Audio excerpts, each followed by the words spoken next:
갈라디아 3장 1절 봅니다.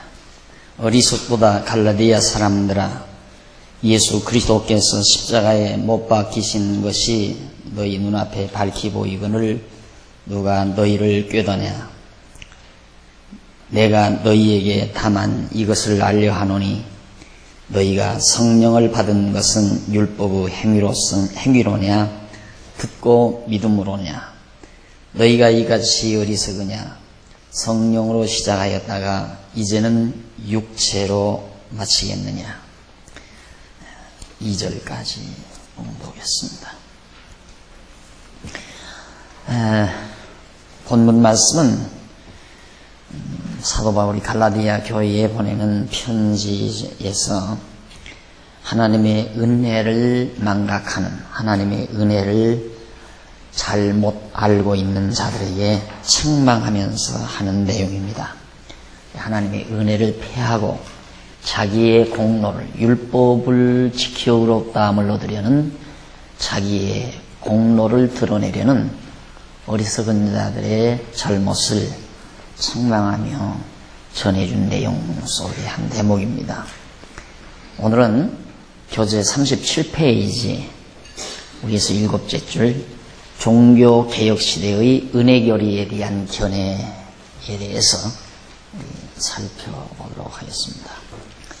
지난 시간에는 아마 중세시대 은혜에 대한 통속적인 개념을 정리하다가 시간이 돼서 마무리 짓는 줄 압니다. 이제 중세시대 로만 캐토릭 시대의 그 은혜교리에 대해서 잘못 알고 있었기 때문에, 그래서 종교개혁이 일어난 근본 동기가 바로 그 은혜에 대한, 은혜교리에 대한 착오가 바로 종교개혁이 불씨앗이 됐다고 해도 과언이 아닙니다. 왜냐하면 중세시대 로만 캐토릭주의자들이, 부교도들이 공로주의를 자꾸 내세워가지고 우리들이 죄를 지은 만큼 공덕을 쌓아야 죄를 용서함 받는다. 그러다가 이제 교황청을 짓다가 돈이 모자라니까 이 하나님이 거룩한 성전을 짓는데 여기에 이제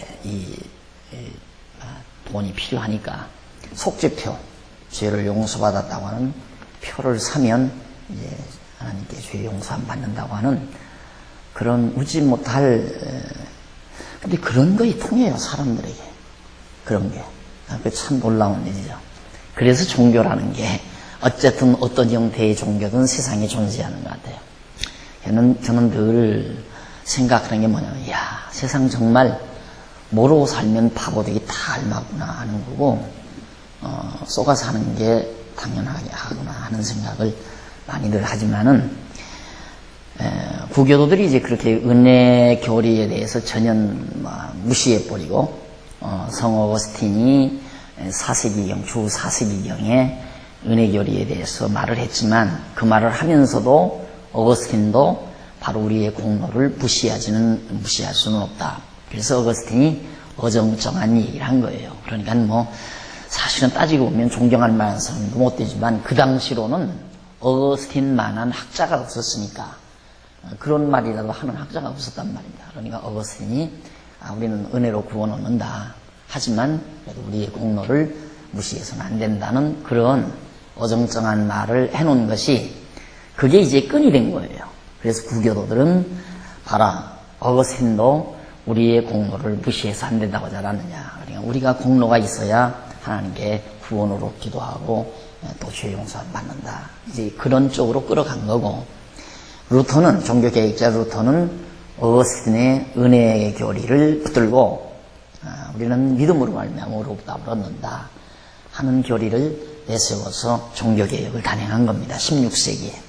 그러니까 천년 세월이 넘도록 정말 그 엉터리 같은 교리가 많은 영혼들을 휘어잡아 놓았고, 또 허다한 영혼들은 그 엉터리 같은 교리에 얽매여서 정말 암울한 시대를 살았다는 것을 우리가 역사에서 배우죠.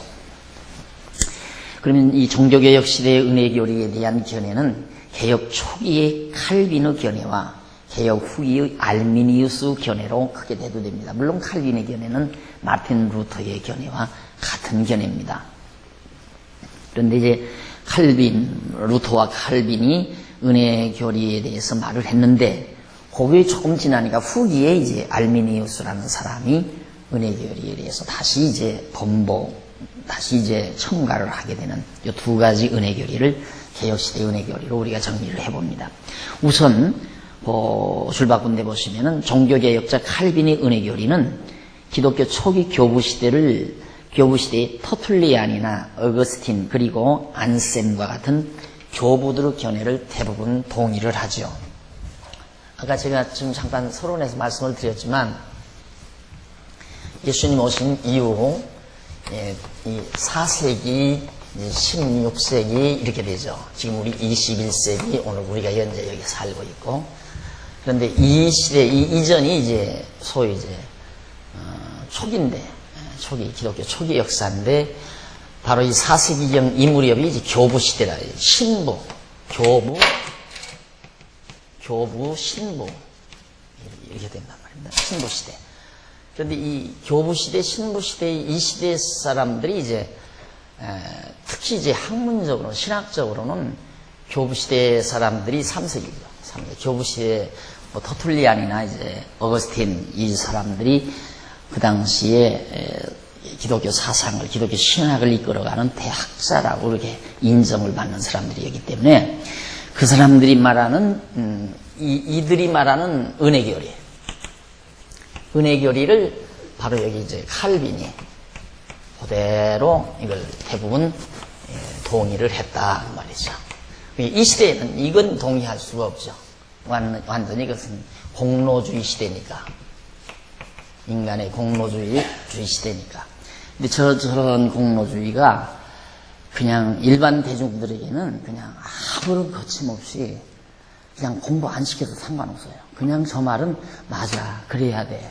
덕을 쌓으면 다 이 다음 그 덕을 쌓은 대로 다 보상이 오는 거야. 이게 대부분의 많은 사람들이 그냥 배우지 않아도 나서 살아가면서 그냥 그렇게 생각들을 하고 있잖아요. 다 선덕, 공덕을 쌓으면 후손이 잘 돼도 잘 되고 다 좋은 행운이 굴러 들어온다.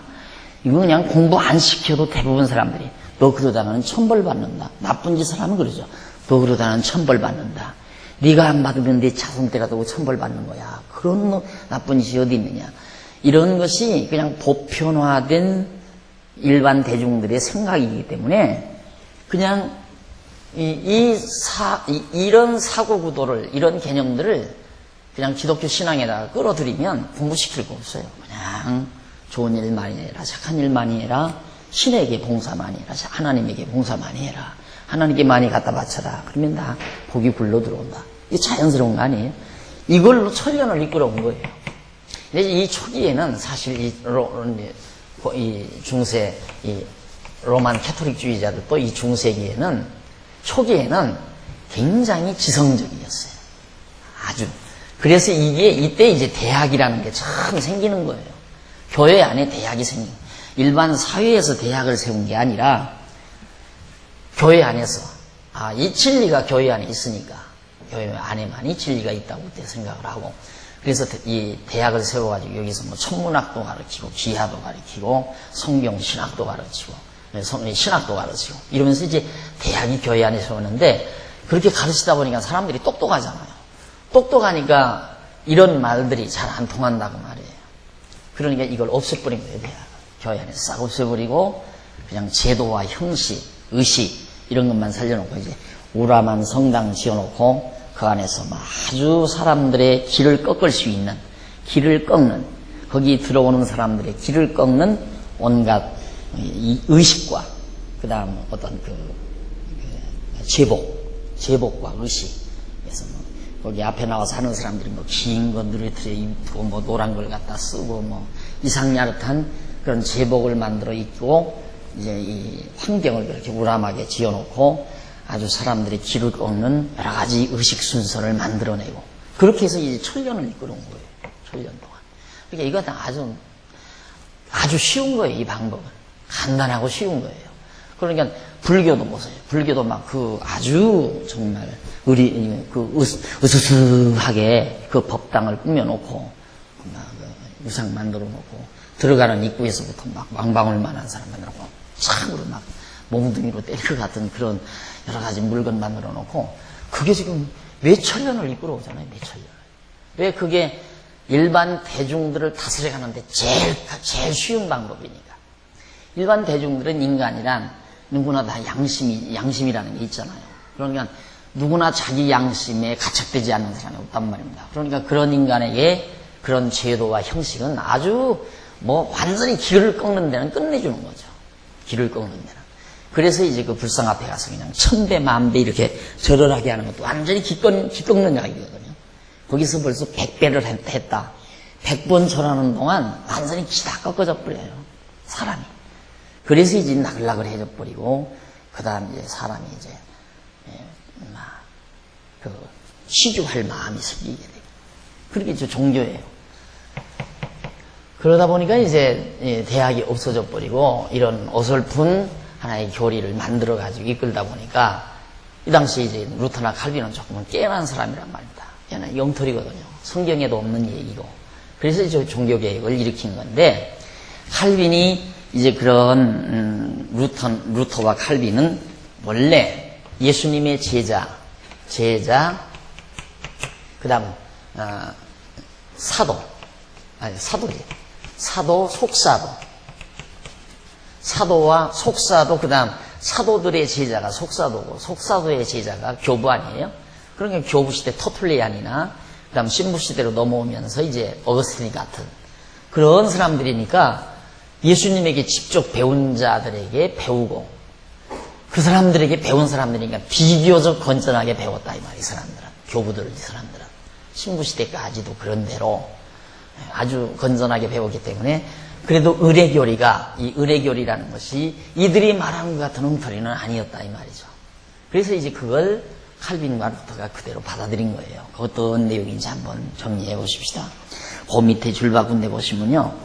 중간쯤이죠. 37페이지 중간쯤 줄바군데 보시면 교부들은 모든 인류는 아담 안에서 문자적으로 또는 실제적으로 범죄하였다는 실제설을 주장하는 반면에 칼빈은 모든 인류의 자연적인 머리이며 언약적 머리로서의 아담은 후손들의 법적인 대표자로서 범죄했다는 언약설에 의해 아담의 죄와 그 후손의 죄와의 관계를 더 명백하게 정의하였다. 그러니까 우선은 모든 인간이 죄다. 왜 죄냐? 이제 교부들은, 이 당시 이제 교부들은 우리가 아담하고 함께 다 범죄에 동참했다. 실제적으로. 왜 그러냐면 이제 우리는 아담의 후손이니까 전부가 다. 그래서 아담의 허리에 우리들이 요즘으로 과학적인 이제 용어로 말하자면 이제 바로 우리 모든 씨앗이 전부 아담 안에서 다 있었다 이거예요. 그러니까 아담이 범죄할 때 이제 우리도 같이 다 그때 동참을 했다. 이렇게 말한 걸 칼빈은 그게 아니고 아담은 인류의 대표자로서 언약적 대표자로서 범죄한 것이 우리에게도 다 그 죄가 전가된 것이다. 그래서 더 분명하게 말을 했다 이거죠. 일단 왜 이게 중요한가? 우리는 의로운 게 하나도 없다. 누구나가 다 죄인이다. 이게 전제가 돼야 되잖아요. 은혜교리를 말하려면 그게 전제가 돼야 돼요. 우리에게는 의로운 것이 하나도 없다. 이게. 그래서 이제 이로 인하여 인간의 전적 부패 교리가 더욱 강조됨에 따라서 인간의 구원이나 갱신은 어디까지나 전적인 하나님의 은혜에만 의존해야 한다는 주장과 함께 인간의 의지의 부자유 교리를 말하게 된 것이다. 그래서 이 은혜 교리에 대해서 말하는 것은 전적 부패, 인간의 전적 부패, 그 다음 하나님의 무조건 선택.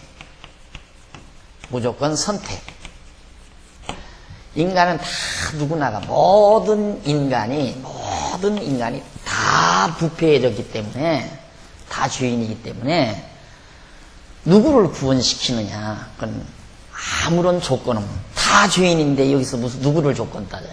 키 큰 걸 조건 따지겠어요. 안 그러면 몸무게 많이 나가는 걸 따지겠어요. 다 똑같은 죄인인데. 그러니까 하나님께서는 다 똑같은 모든 인간들이 다 죄인인데 그 죄인 중에서 아무런 조건 없이 선택했다. 그럼 조건이라면 하나님의 은혜다 이거예요. 선택받은 자는 바로 하나님의 은혜 안에 있는 것이다. 바로 은혜의 개념을 그렇게 칼빈이 정리를 한 겁니다. 그래서 칼빈의 오대교육이 잘 알잖아요. 전적 타락, 무조건 선택, 그 다음 이제 불가항력적 은총, 불가항력, 학력, 은총. 에? 바뀌었어요? 뭐죠? 자, 제한 속죄, 불가항력, 은총.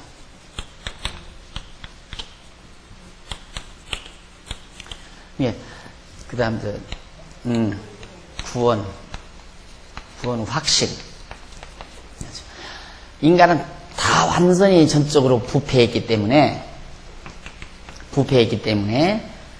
그런 인간 속에서 하나님은 무조건 선택을 했다. 뭘로? 은혜로. 그래서 은혜로 선택된 자들, 하나님의 사랑으로 은혜로 선택된 자들의 그들의 죄만 다 용서해 줍니다. 하나님이. 그래서 그런 은혜는 불가항력이다. 내가 받고 싶으면 받고 안 받고 싶으면 안 받는 게 아니라 하나님이 은혜를 주시면 인간은 한거할 수 없이 받을 수밖에 없는 것이다. 그래서 우리는 택한 백성들은 구원을 받을 수밖에 없는 거죠. 우리는 구원을 받아야 한다가 아니라 우리는 구원을 받을 수밖에 없는 자들이다. 이게 정확한 표현이에요. 이것을 이제 은혜의 개념으로 종교개혁자들이 이제 생각을 한 겁니다. 이게 얼마나 올바른 얘기예요. 이게 정확하고 바른 말이거든요. 우리가 노력해서 구원을 얻는 게 아니라 구원은 받을 수밖에 없어요. 왜? 하나님이 주시는 거니까. 주는데 우리는 받고 안 받고 내 의지가. 그래서 이제 의지의 부자요. 우리에게는 자유의지가 없다. 이게 이제 칼빈이, 종교개혁자 칼빈이 말한 것이고, 물론 이제 교부시대에 한 말이고, 그것이 바로 예수님의 제자들인 사도들이 한 말이고, 예수님이 가르쳐주는 말이고, 주의 뜻이면 이것도 하고 저것도 하라. 이런 것들이 다 인간의 의지의 부자유를 말하는 것들이거든요. 성경에 얼마든지 그런 교훈들이 많은데 이 중간에 완전히 잘못된 교조주의자들이 저런 식으로 잘못 만들어가지고 천년 세월이 넘는 동안 우매한 백성들을 정말 속이고 사실은 암울한 속에서 종교의 포로가 돼가지고 종교의 노예가 돼가지고 이건 종교의 노예예요. 종교의 노예. 종교는 자유거든요. 종교란 우리를 자유롭게 하는 거란 말이에요. 어떻게? 죄에서 자유롭게 하고 율법에서 자유롭게 하고. 그게 진짜 기독교란 말입니다.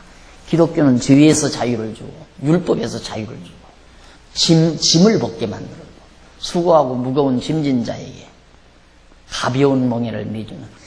지난번 어느 목사 우리 교회 잘못 가르친다고 허튼 소리 하다가 우리 노회 목사님한테 인터넷을 통해서 단단히 다 하고 싹 지워버렸더라고요. 지워버렸는데, 우리 자유함, 우리가 은혜 안에서 자유함을 누린다 이걸 반박을 하면서 뭐라고 하냐면, 예수님께서도 수고하고 무거운 짐진 자들아 다 내게로 오라. 내가 너희에게 편히 쉬게 하리라 하면서 내 멍에는 쉽고 가볍다. 여기 내 멍에라고 했으니까 멍에는 자기를 얽어매는 게 멍에다 이거예요. 그러니까 복음도 얽어매는 멍에가 있다 이 말이에요. 그러니까 내 멍에는 쉽고 가볍다 그 말은 안 하고, 쉽고 가볍다는 말하면 자기 이론이 안 맞잖아요. 그러니까 멍에까지만 언급하고 봐라, 예수님도 멍에를 매라고 잡았냐, 예수님도 우리에게 멍에 매준다 이거예요. 그러니까 자기는 교인들에게 전부 멍에다 매놨다 이거죠. 근데 박 목사는 교인들을 다 풀어놔준다 이거죠. 그러니까 그건 성경적으로 잘못된 것이다 이런 식으로 얘기를 해놨더라고요. 그러니까 우리 노회 목사님이 그걸 반박을 해놓으니까 싹 다 지워버리고 말았는데, 정말 안타까운 일이죠. 이 사람들이 얼마나 많은 짐을. 그런데 지금도 그러잖아요. 지금도 종교개혁 이후에도 지금 한 400년 흘러오는 이 동안에 또 부패해가지고, 개신교 안에도 교인들이 가면 전부 짐 집어주고 멍에 매가지고 거기서 풀리면 큰일 나는 것처럼 생각하고, 이게 이제 오늘의 종교 현상이고, 그게 바로 은혜에 대한 잘못된 개념 때문에 그렇다 이 말이에요. 그래서 이제 이런 것들을 신학적으로 우리가 잘 정립을 하지 아니하면 다시 이제 이런 엉터리 같은, 왜 이거 이제 지도자들에게는 좋으니까, 종교 지도자들에게는 이게 훨씬 좋아요. 너무너무 좋죠, 이게. 그러면 여기 종교 개혁자들도 교회를 누가 이끌어가요? 지도자들이 이끌어가잖아요. 지도자들이 이끌어가니까 지도자들 자기들 좋은 쪽으로 이끌어가는 거예요. 이 좋은 쪽으로 이끌어가면서 교인들에게 가르치면 안 되잖아요. 그러다 보니까 신학은 누구만 하는가? 목사만 시키는 거예요. 목사 될 사람만. 교인들에게 신학을 시키면 안 돼. 왜? 교인들에게 신학 시키면 여기 현상으로 교인들이 깨나서 목사가 잘못 가르치면 엉터리 같은 소리 하지 마세요. 성경이 어디 그랬어? 하고 목사한테 대드니까 가르치지 않고 그냥 목사에게 순종만 해라. 주의 종에게 순종하고 복종해라. 순종이 지사보다 낫다. 똑같은 방법이에요. 똑같은 방법. 제가 이 수요일 날 여러분 이렇게 나오는데 신학을 왜 가르칩니까? 이 공부를 무엇 때문에 가르쳐요? 입 아프고. 적당히 여러분 기도 다 각자 소원 하나님 앞에 기도하고 가시고 적당히 그저 전사님 한두 분 모시고서 그냥 수요 기도회는 전사님들이 하라고 이렇게 맡겨버리고 얼마나 편고 좋아요. 주일날도 한 20분 설교 싹 그냥 심플하게 그렇게 설교 다 하고 나머지 시간은 다 부목사 둬서 다 하고 남들 그렇게 못해서 못하는 게 아니잖아요. 그렇게 하자면 어쩔 거예요. 장로님들 다 피곤해서 못합니다. 아 부목사 없는데 보십시오. 어디 있나. 이만한 교회에 부목이 왜 없습니까? 부목 다 두시라고. 그럼 뭐 다 교회에서 부목 두고 다 그러면 나는 나대로 편안하게 슬슬 그저 주일날 설교 한 번 하고 총회 돌아다니면서 또 노예 목사님들 만나면서 그저 뭐 신교한답시고 놀러나 다니고 어디 여행이나 다니고 뭐 현지답사 뭐 선교 현지답사나 간다고 이리저리 비행기 타고 이 나라 저 나라 다니고 그거 할 줄 몰라서 못하는 게 아니거든요. 네, 그게 아니니까 이게 이 공부를 시킨다는 게 얼마나 중요한가를 아니까. 근데 나만 중요한 줄 알지 공부하는 분들은 중요한 줄 모르면 참 안타까운 일이지만 공부 안 하면서 교회 다니는 사람 나 이상한 사람들이라고 생각해요. 교회 다니면 뭐하러 다녀요? 공부 안 할 바에야. 안 그래? 공부 안 할 바에야 교회 다닐 필요가 없어요. 포로가 되려면 다녀야죠. 공부 안 하고 교회 다니면 물어볼 것 없이 포로가 되게 돼 있어요. 자기 자신이 뭐써 얽매이게 돼 있다. 뭐에 얽매여도 진리를 깨달아야 자유함이 있지. 그래서 오늘의 개신교가 이만큼 또 자꾸 옛 로만 캐토릭 교조주의 시대로 다시 돌아가는 이유도 교인들이 공부할 생각 안 하고 그냥 적당히 교회 나와서 그래서 정성 들이고 소원 아래고 신에게 몇 푼 던져드리고 이런 것들이 바로 신앙생활인 줄로 착각하니까 그런 현상이 나타나는 겁니다. 그 다음에 이제 거기 그 밑에서 세 번째 줄 그는 하나님의 은혜를 보통 은혜와 특별 은혜로 구분하는데 보통 은혜로 중생하지 못한 인간이 세속적인 의를 행할 수 있다는 것을 주장했다. 그리고 특별 은혜로 인간의 죄가 용서되고 구원에 이른다는 것이다. 이 같은 하나님의 은혜는 하나님께서 주권적으로 인간에게 베풀어주신 인간으로서는 거역할 수 없고 받을 수밖에 없는 불가항력적 은혜 이렇게 나오죠. 하나님이 주시는 은혜를 우리는 항거할 수도 없고 안 받는다. 예를 들어서 어디서 소포 오면 나 이거 수치거부 할 수 있잖아요. 나 이 물건 안 받겠다. 그러나 하나님이 우리에게 주시는 은혜는 우리가 거부할 수가 없죠. 그냥 받을 수밖에 없는. 그래서 우리는 구원이란 우리 교회가 주장하는 건 구원이란 받을 수밖에 없는 거지 받아야 하는 게 아니에요. 우리가 받도록 노력해야 되는 게 아니다 이 말이에요. 받을 수밖에 없는 거죠. 근데 여기서 특별히 칼빈이 은혜를 이제 특별 은혜, 그냥 보통 은혜 이렇게 나누거든요. 엄밀히 말하면 특별 은혜, 보통 은혜 이게 사실은 나뉘어질 수가 없지만 이해를 돕기 위해서 이렇게 나눈 거죠. 특별 은혜는 우리가 이제 구원에 관한 것, 우리 영혼 구원에 관한 것 이걸 이제 특별 은혜라고 하고 그리고 비가 내리고 뭐 공기 그다음 우리의 삶 속에서 필요한 모든 건강 이런 것들은 다 보통 은혜에 속한다. 그러니까 우리 영혼 구원 그 이외의 모든 은혜는 보통 은혜라고 하고 영혼 구원에 대한 은혜만은 특별 은혜다. 이렇게 이제 구분을 해서 설명하는 겁니다. 네. 하나님께서 이 보통 은혜든 특별 은혜든 간에 은혜를 주시는 이유는 하나님의 자비성, 이 자비성을 계시하기 위한 거거든요. 우리 성경신학적 측면에서 이해를 하면. 은혜를 주는 그 은혜 자체가 중요한 게 아니라 하나님 계시가 중요하다. 이 말. 하나님이 계시하는 거예요. 왜 하나님은 이렇게 무조건 전적으로 부패시켜가지고 우리는 이거 아니에요? 부패된 인간이 아니라 하나님이 전적으로 부패시켜서 무조건 선택하는 거거든요. 그러나 일반 보편적인 이제 그 개혁신학에서는 부패된 인간이 잘못해서 부패됐다 이 말이에요. 부패된 인간 속에서 하나님이 무조건 선택했다 이거지만 우리는 하나님이 전적으로 부패시켜서 우리를 무조건 선택해가지고 제한적으로 선택된 자들의 죄만을 용서해서 불강력적인 은총을 베풀어 구원을 시킨다. 하나님. 그럼 하나님이 왜 이 일을 하시는가? 왜 이렇게 하시는가? 하는 이유는 하나님의 자비성 계시하기 위해서다. 하나님 알게 하기 위해서예요. 하나님 가르치기 위해서. 그러니까 지금 막 채소들이 다 말라 죽어가고 초목들이 막 말라 비틀어졌는데 비가 내렸어요. 그 보통 은혜 아니에요? 왜 비가 내리는가? 하나님의 자비하심을 드러내기 위한 것이죠. 그러니까 우리 죄를 용서해서 구원하는 것도 하나님의 자비성을 드러내기 위한 계시 섭리라면은 적당한 때에 비가 내려서 곡식들이 무럭무럭 자라게 하시는 것도 하나님의 자비성 계시라 이 말이죠.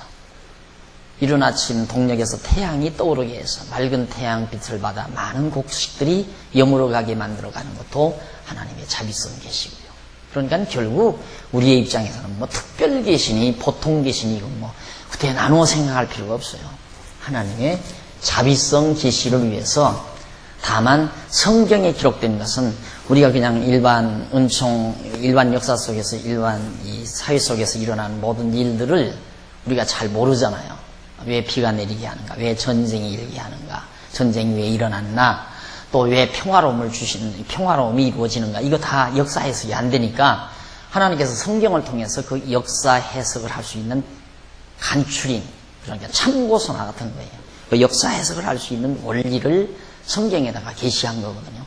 그러니까 우리는 성경을 깨달으면 모든 역사를 다 이해하게 되고 하나님의 섭리를 이해하게 되니까 거기서 이제 하나님을 알게 되는 거란 말입니다.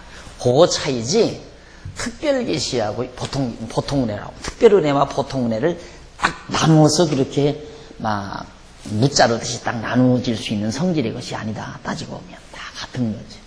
그러니까 이 성경에 기록된 역사만 하나님의 계시고 특별 계시고 우리나라 역사는 하나님의 계시가 아닌가. 따지고 보면 이 세상 모든 각종 나라 역사나 세계 역사가 다 하나님의 계시거든요. 이스라엘 민족 역사만 하나님의 계시가 아니라.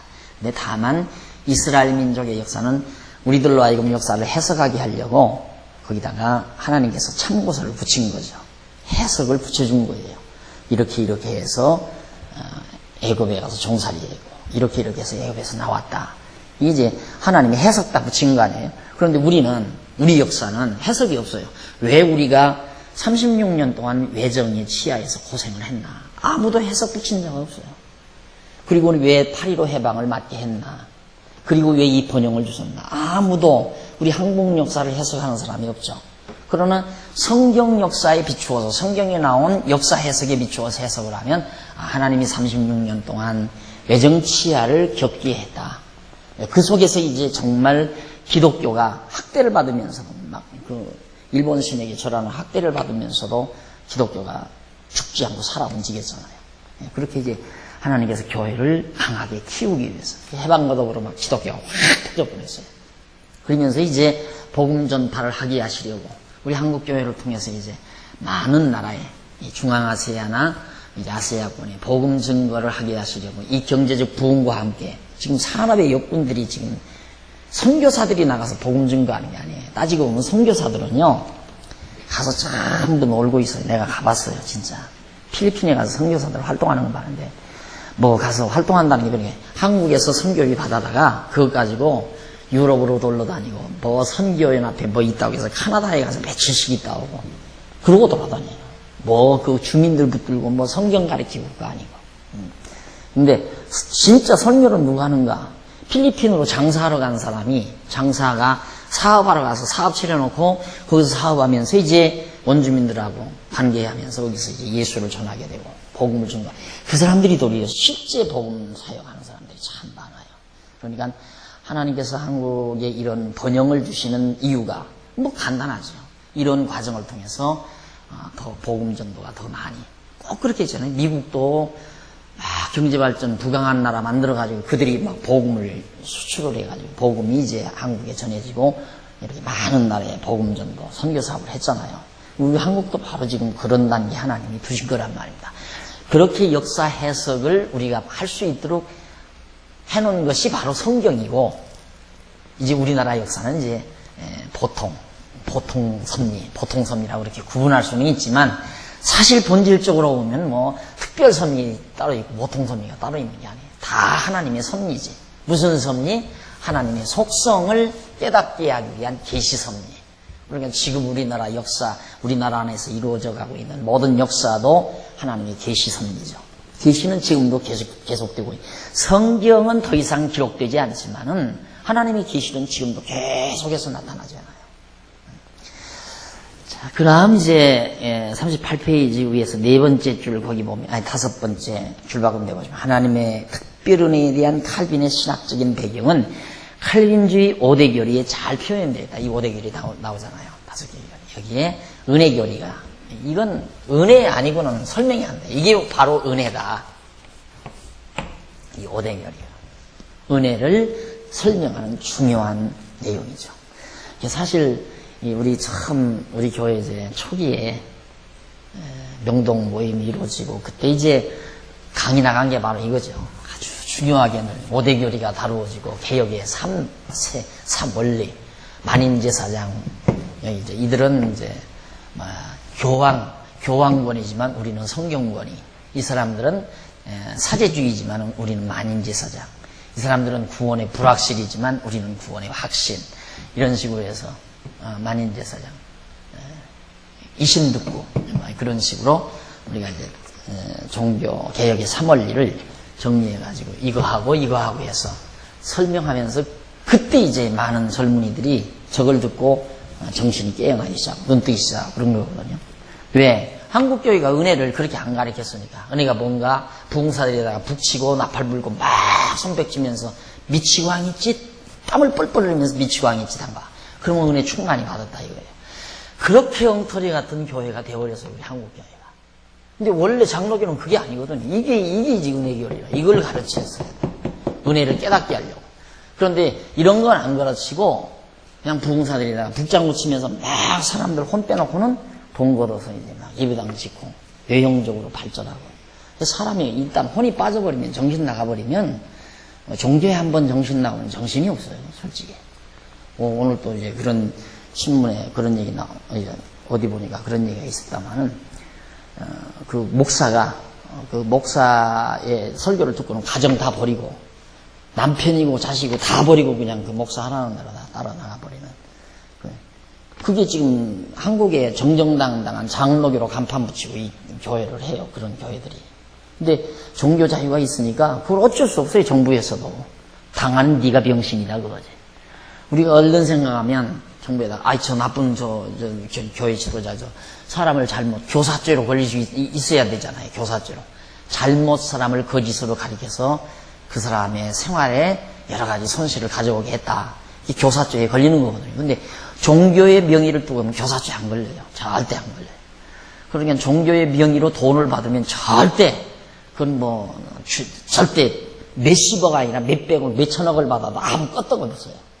그런데 종교의 명의가 아니라 단돈 종교의 명의 없이 개인적으로 한 500만 원만 받아도 이거 차고 들어가잖아요.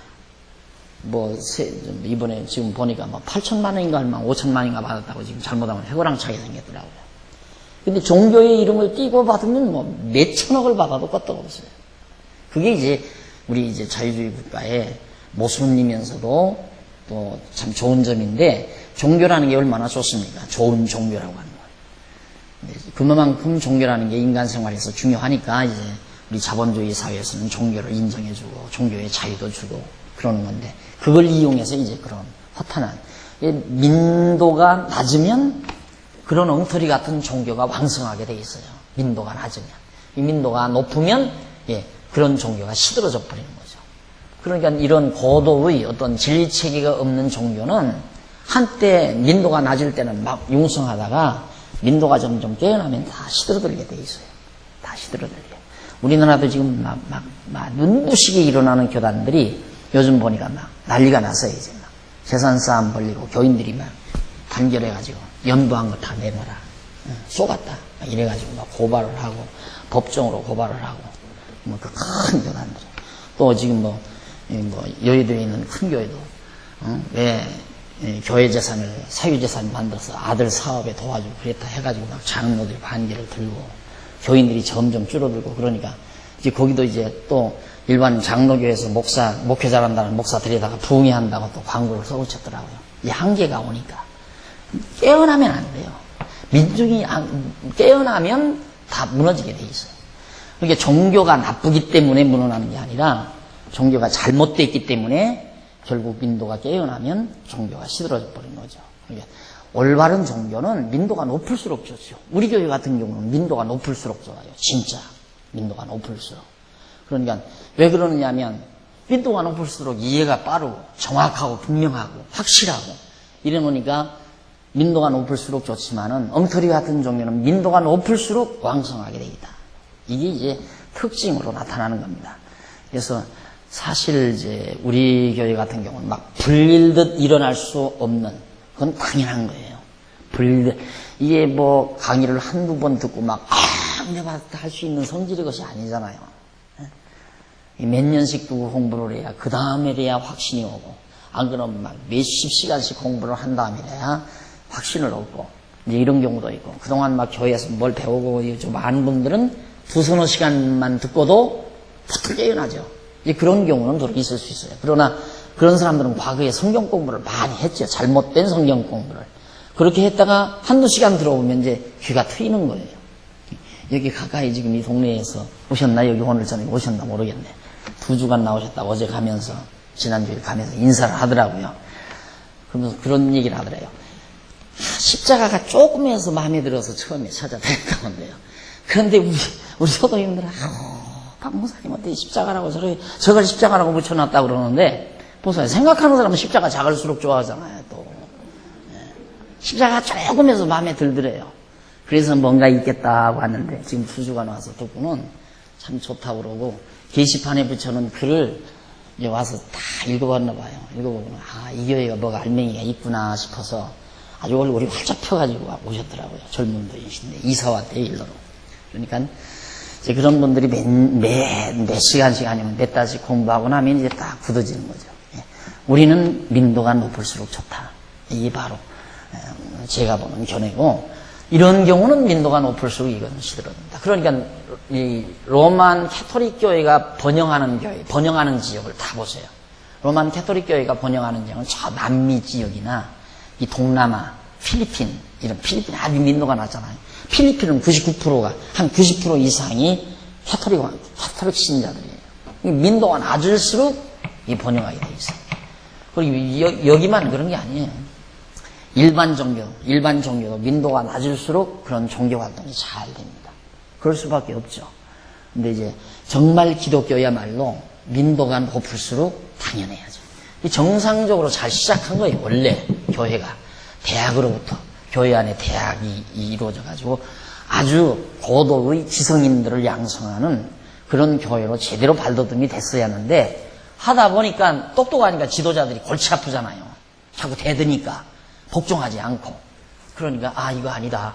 그러고 다 통제를 해야 되겠는데 다 장악하고 그래야 되겠는데 안 되니까 대학 다 이거 걷어치워버리고 의식으로 나가서 그냥 다 이런 엉터리 같은 교리 만들어서 이런 건 다 가르치지도 않고 이렇게 해서 결국 우매하게 만들어가지고 우민정책을 쓴 거죠. 자, 그래서 이 은혜교리라는 게 정말 얼마나 잘못된 교회였나를 알 수 있잖아요. 그 다음 밑에 보면 종교개혁 그 줄바꿈 데 보시면은 38페이지 종교개혁 후기의 알미니우스는 그러면 또 어땠는가? 지금까지는 칼빈주의 저거예요. 칼빈주의.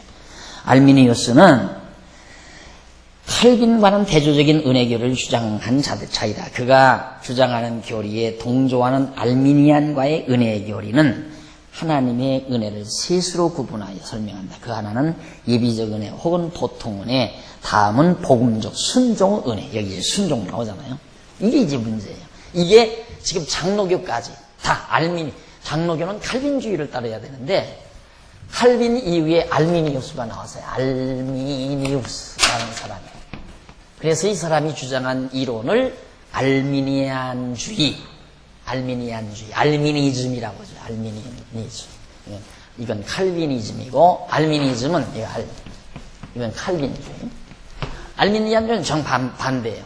전적 부패가 아니라 부분 타락. 다 타락한 게 아니라 부분적으로 타락했다.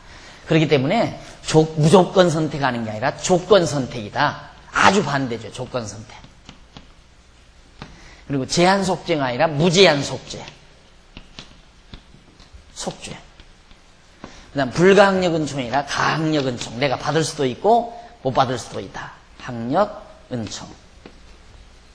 그 다음 마지막 구원의 불확실. 구원이 확실하지 않다. 불확실. 이거 지금 장로교에서 다 장로교에서 다 이렇게 가르치잖아. 구원 받을지 안 받을지 모른다. 가봐야 한다. 그래가지고 구원 받겠느냐. 이 공포감 주잖아요. 구원 문제 가지고. 그런 식으로 해서 구원 못 받는다. 이런 식. 그리고 내가 열심히 해야 내가 은혜를 받으라. 은혜 받으러 가라. 열심히로 기도해서 은혜 받으라. 이게 이제 가항력 은총이거든요. 내가 한거할 수 있고 내가 받을 수도 있다. 무제한 속죄. 모든 사람의 죄를 다 용서해 주신다. 하나님께서는. 그리고 조건 선택.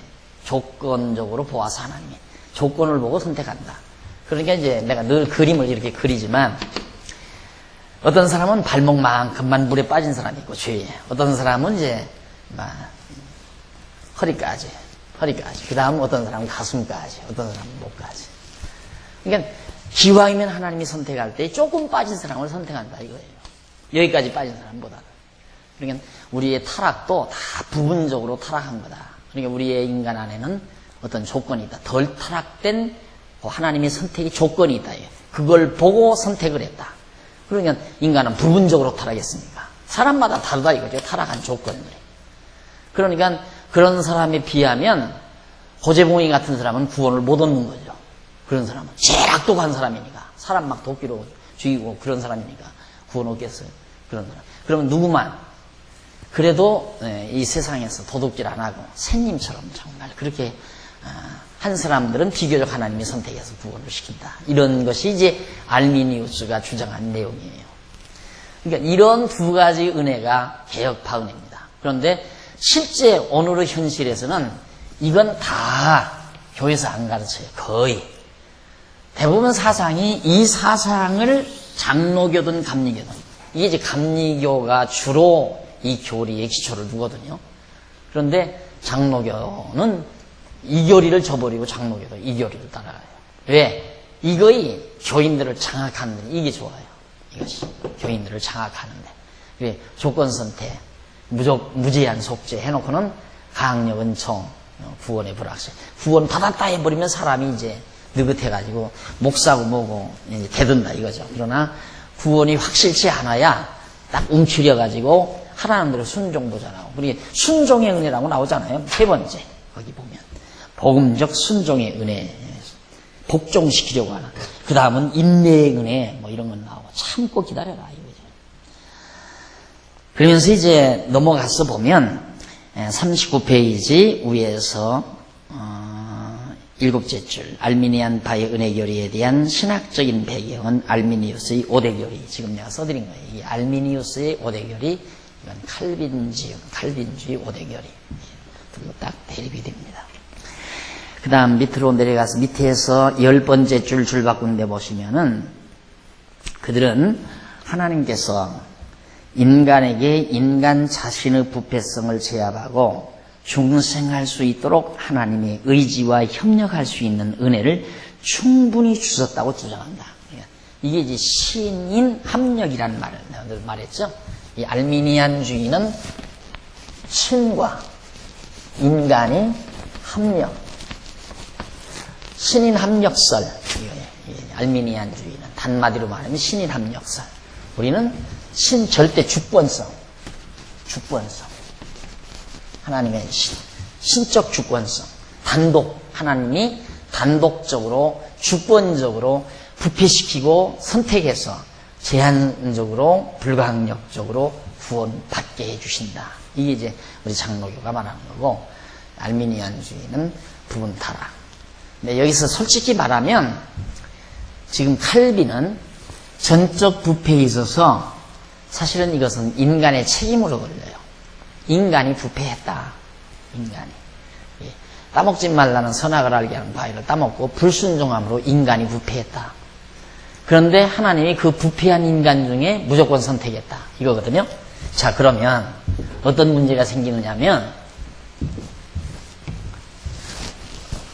우리는 로고스, 성경이 우리가 아니라 성경이 우리 손안에 로고스, 이게 하나님의 계획, 작정, 뜻, 하나님의 뜻, 사상, 생각이라고 그랬죠. 이게 그대로 하나님의 창조 역사 속에 나타나는 것이다. 이제 이거예요, 우리는. 그러니까 하나님의 작정, 선택, 이게 다 마찬가지거든요. 하나님의 선택. 그래서 우리는 여기가 타락 아니에요? 인간이 타락하기 전에 하나님은 선택했다 이 말입니다. 타락 전 선택. 당연하잖아요. 이게 원리 아니에요. 영원 타락 전에 하나님이 선택한 거다.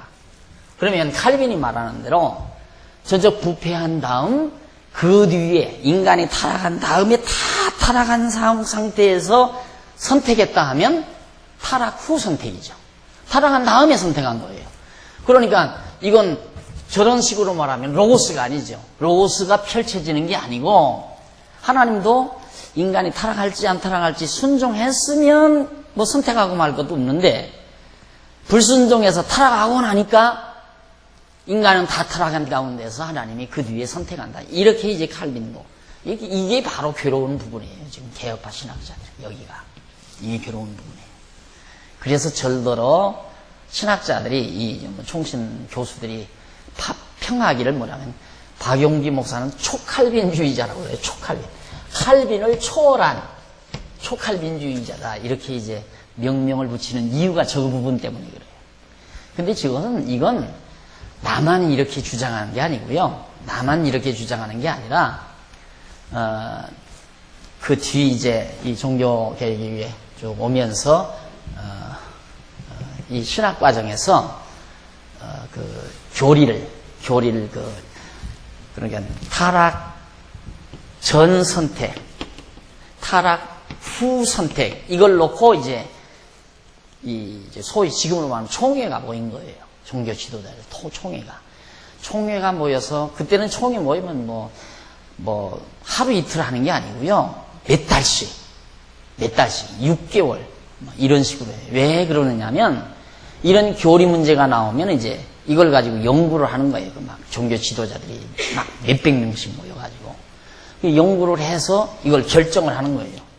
자, 후가 오르냐 전이 오르냐 이게 큰 교리의 논쟁거리였어요. 이제 총회 종교 지도자들의 모임에서 그래가지고 모여서 한동안 연구하다가 이제 이미 그때는 이제 이 알미니안주의자들도 많이 이제 번창한 때였죠. 알미니안주의자들도. 그래서 알미니안주의자들과 칼빈주의자들이 함께 모여서 타락 전 선택이냐, 타락 후 선택이냐, 이걸 가지고 논의하던데, 그때 사회를 본 회장은 타락 전 선택설자였어요. 타락 전. 그런데 숫자는 누가 많았는가? 타락 후 선택설주의자들이 숫자가 많았어요. 손드는 사람이. 그래서 이걸로 선정이 된 거예요. 예, 타락 후 선택으로. 그러니까 무슨 타락 전 선택설을 말했다고 해서 이건 말이 안 되는 얘기예요. 이거 뭐 진리라는 게 숫자로 정해지는 겁니까? 말도 안 되는 얘기죠. 그럼 왜 이쪽이 숫자가 많았겠는가? 당연히 칼빈주의자들도 사실 타락 전 선택하면 뭐가 걸리느냐면 그러면 우리가 말하는 대로 하나님이 부패시켰다 이렇게 말해야 되잖아요. 타락 전 선택이라면 하나님이 전적으로 부패시켰다. 이걸 설명하기가 힘드니까 칼빈주의자들도 이건 곤란하다. 하나님이 우리를 부패시키다니, 죄짓게 하다니 이게 이제 받아들일 수가 없는 거예요. 여기서 설명을 못하니까 타락 전 선택을, 타락 전 부패, 타락을, 왜 이래.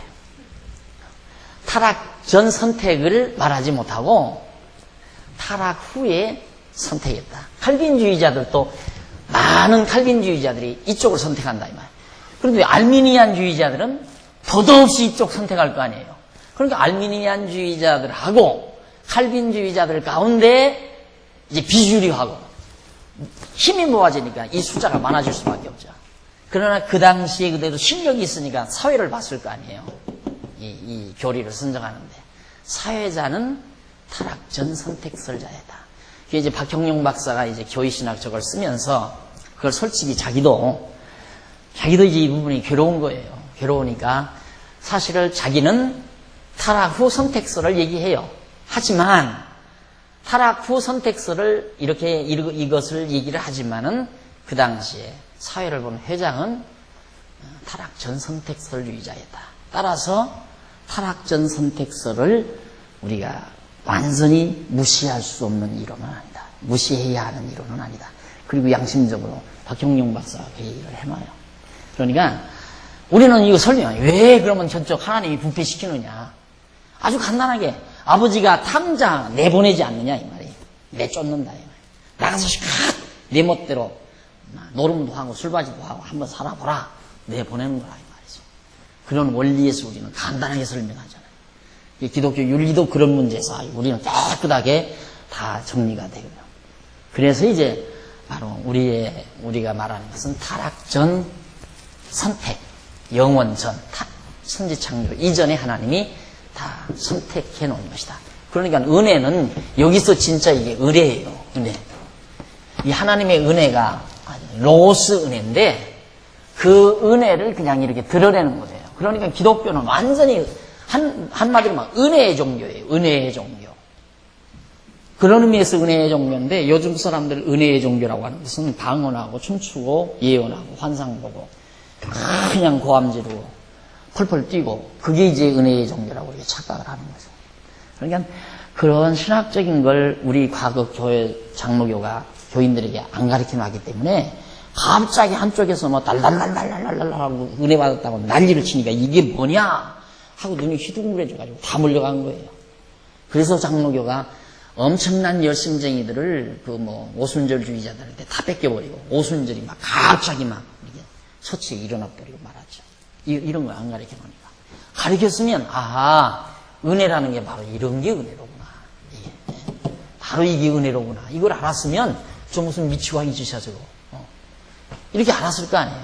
그러니까 나도 이제 청소년 시절에 그 소위 이제 그 신비주의라고 하는 것, 오순절주의라고 하는 것, 청소년 시절에 접했거든요. 나도 그때 그게 은혜인 줄 알았어요. 진짜. 그런데 성경을 깨닫고 보니까 완전히 엉망이라. 그게 무슨 의미의 은혜예요. 도깨비 짓이죠.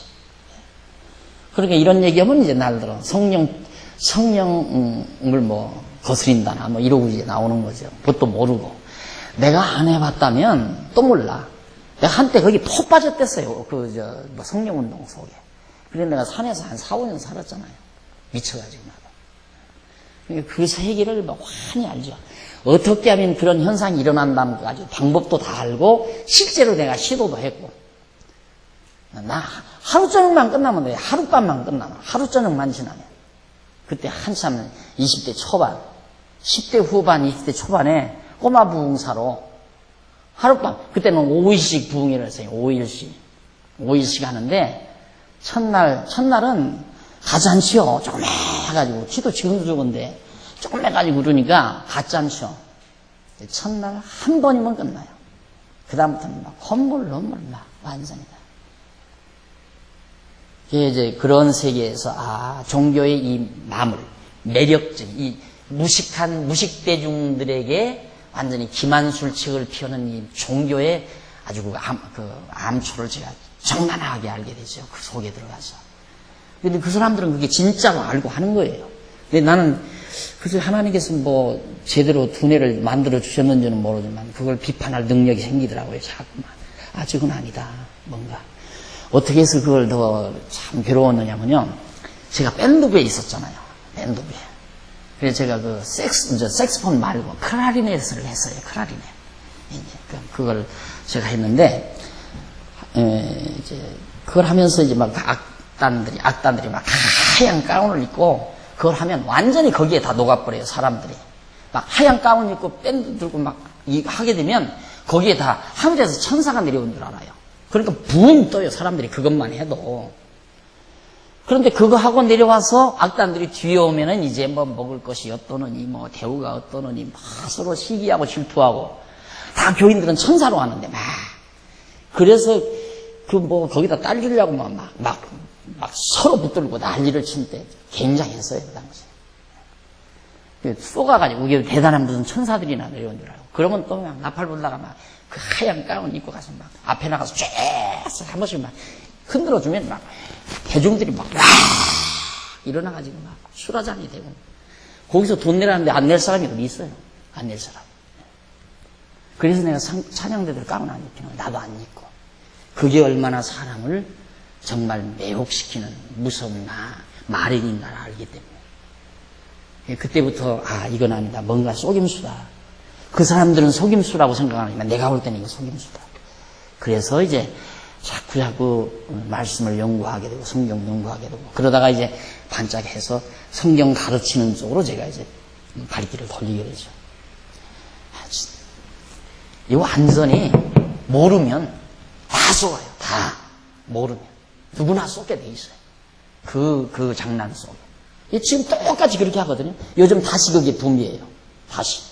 애들 일어나면 막 흔들면서 노래 부르고 앞에서 막 여자애들 뭘 입고 또 어떤 요즘 그런 기독교 사이트에 들어가면요. 기독교 방송, TV 방송에 뭐 어떤 여자 뭐 대주 이거 나오대 이렇게 하면서 그게 언제냐면 해방 직후에 그 크리스마스 때 고요한 밤, 거룩한 밤, 그 애들 뭐 하얀 뭐 소복 입혀가지고 하는 거, 그거 이제 하고 있는 거예요. 근데 그거에 미쳐 돌아가는 거예요, 사람들이 또. 이거 화질한 공부한 이 은혜에 대한 엉터리 같은 이것 때문에 진짜 큰일이에요. 기독교의 은혜라는 건 진짜 여러분 여기서부터 시작해요. 로스에서부터. 하나님은 은혜의 하나님이에요. 완전히 은총의 하나님. 즉 사랑의 하나님이라 이 말입니다. 어디 있어요? 사랑의 하나님. 네. 자비성 지웠나? 여기 지웠네. 자비성. 하나님의 사랑, 무조건 영원 전부터 우리를 사랑하셨는데 그 사랑을 우리에게 깨닫게 하기 위해서 이런 피조된 세상에 돼지우리 같은 세상에 내보내가지고 하나님의 사랑 깨닫고 다시 영원한 하나님의 집으로 돌아와서 하나님과 더불어 영원토록 살게 하시려고 그래서 이 역사 섭리하는 거 아니에요. 그러니까 은혜란 우리가 받고 싶다고 해서 받고 받기 싫다고 해서 안 받는 거 아니에요. 기도 열심히 한다고 해서 은혜 받고 기도원에 가서 철회한다고 해서 은혜 받고 그게 아니라 말입니다. 그러니 이런 말을 내가 하면 날들이 이단이라고 안 할 사람이 어디 있어요. 방구사람 기도하지 말란다. 이런 얘기는 그럼 뭐 은혜 부정하더라. 성령의 역사를 부정하더라. 단편적으로 들으면 그렇게 들리죠. 나도 그런 말 하면 답답해요. 답답하기만 해요. 그전에는 나도 열받았는데 내가 왜 이단이냐 열받았는데 그렇게 말할 수밖에 없어요. 그럴 거 아니에요. 박무사는 은혜도 부정하고 기도도 부정하고 뭐 성령의 역사도 부정한다. 얼핏 들으면 다 그렇게 들리죠. 이렇게 깊이 있는 얘기를 못 들으니까. 그런 사람들 이렇게 하나하나 따지고 들어가면요 할 말이 없죠. 할 말이. 그래서 한때 우리 노예에 목사님 한 분이 왔었는데 그 아들이 아주 고약했어요. 그래가지고 그랬는데 어떤 내 뭔가 조금 이제 느꼈던가 봐요. 내가 책 한 권을 이 율법과 죄와 그리고 은혜 이걸 줬거든요. 이게 굉장히 이게 정말 이단적인 요소, 일반 교회에서 이단적인 요소가 굉장히 감이 될 수 있는 부분이거든요. 이게 핵심적인 내용이니까. 이걸 한번 줘봤어요. 그랬더니 딱 읽고 와서 하는 얘기가 목사님은 그렇게도 보시대요 그러더라고요. 이단이라고는 안 하고 그렇게도 보시대요. 우리 흠잡을 데가 없다. 자기가 어떻게 흠잡을 데가 없다 이 말이죠. 그래가지고 그 뒤로 자꾸나 하고 일을 한다고 미국에 갔거든요. 가가지고 목사님 지금 여기 주정부에서 인간한 박사학위 코스가 있는데 목사님 돈 얼마만 보내십시오. 이거 제가 여기 다 소리해가지고 목사님 논문 이 책이면 충분합니다. 논문도 걱정하지 말고 돈만 얼마 붙이면 당장 박사학위 이건 문고부에 다 등록된 거고 정확한 거니까 의심하지 마시고 보내시라고 비나해라. 그리고 그 다음에 두절해버리고 말았어. 그렇게 박사학위 날 보내줘가지고 나하고 손잡고 뭐 대학을 한다나 뭐 신학을 한다나 여기 와서 한국에 와서 날 붙들고 한다고 난리를 치. 네 혼자 해라 나는 너하고 하잖아. 그러고 말하지만 여러분 정말 밤늦게 이렇게 피곤하지만 오셔서 공부 열심히 하시는데 정말 참 한국 교회의 모습을 우리가 보면서 우리의 위치가 얼마나 중요한가를 늘 명심히 하셔야 되고 자라나는 여러분들의 자녀들이 어떻게든지 이 소중한 진리를 잘 전승맞도록 협력을 하셔야 될 겁니다. 그 다음 이제 마지막 40페이지 뒷부분에 가서 줄바꿈해 보시면요. 지금까지 은혜교리에 대한 견해들을 역사적으로 우리가 순서에 따라서 차례차례 우리가 대략 살펴왔잖아요. 근데 이들 견해들은 대부분 크게 달라지거나 보완되지 아니한 채 현대교회, 지금까지, 21세기 지금까지 이 은혜교리가 그대로 지금 현재까지 지속되는 거예요. 다만 지금 은혜교리 하나가 보시면 이게 이제 거의 무시되는 시대다. 이게 무시되고 이게 이제 되면서 결국 공로주의, 로만 캐토릭의 공로주의 은혜. 내가 그래도 뭔가 하나님께 해드려야 하나님이 나에게 은혜를 준다는 말이에요. 이 공로주의거든요. 내가 하나님에게 뭘 충성을 해야 하나님이 날 구원시켜주고 이런 식의 방향적으로 뭐 구견이 개신견이 할 것 없이 거의 그냥 그렇게 돌아가 버린 거예요. 그래서 이제 기독교가 연합단체가 이루어지고 뭐 한국 기독교가 이제 뭐 보수치기니 뭐 진보치기니 할 것 없이 지금 협동하자 뭐 단결하자 해서 과거에는 서로 이단시하고 등지들이면 지금 다시 다 모이잖아요. 왜? 이제 힘만 있으면 되니까. 힘이 정의로운 시대니까 그러잖아요. 지금 우리가 정치적으로 봐도 미국은 정의예요. 그 사람이 그러잖아요. 우리는 정의를 실현한다. 정의로운 전쟁을 한다. 아주 부시 당당하게 그러잖아요. 정의로운 전쟁이 아니라 힘의 전쟁이죠. 솔직히 말하면. 그들이 힘을 가졌으니까 정의지 그들이 힘 없어 보세요. 무슨 정의인가. 그러니까 교회도 그래요. 이 종교도 돈 많고 사람 수 많으면 정의예요. 그게 이제 정통이고 돈 없고 사람 수 적으면 그건 이단이고 이 종교색이라는 게 그런 거니까 정말 우리가 이렇게 몸부림치는 이유는 올바른 진리 하나 붙들고 이 몸부림치면서 그래도 자라나는 후대들이 이 진리를 전승해 주려고 하는 이 한 가지 신념 때문에 우리 장안중앙교회는 존재하고 여러분과 나도 존재한다고 생각하면서 사셔야 할 겁니다.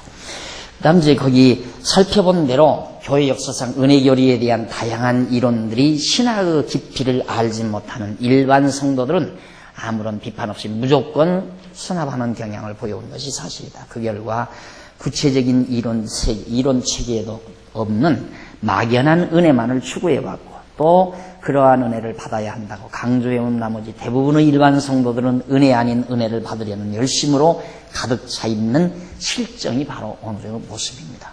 지금 모든 성도들이 은혜 받자 은혜 받으러 가자. 그리고 산기도 가고 기도원을 막 지어놓는 것도 기도원에 가면 은혜 받으니까 기도하고 철야기도 하고 금식기도 하고 다 그게 은혜 받자는 얘기거든요.